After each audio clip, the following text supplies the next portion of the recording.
not even just hip-hop Shakespeare, but hip-hop actually. You know, I've through the Hip-Hop Shakespeare Company, we've worked in maybe 30 countries around the world. I've worked with Javanese hip-hop artists. I've worked with hip-hop artists in Zimbabwe. I've worked with... Hip-hop has become a sort of global lingua franca for young people. And what's really fascinating to me is it's often not the version of hip-hop projected by American corporations and MTV.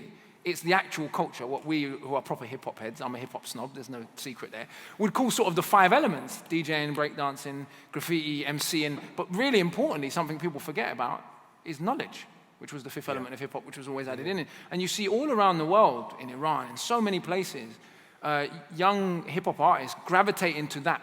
You know, hip-hop as socio-political commentary, as a voice of dissent. We see this in Senegal recently. In fact, 2 or 3 elections in Senegal, the hip-hop artists in Senegal have played a kind of central role there.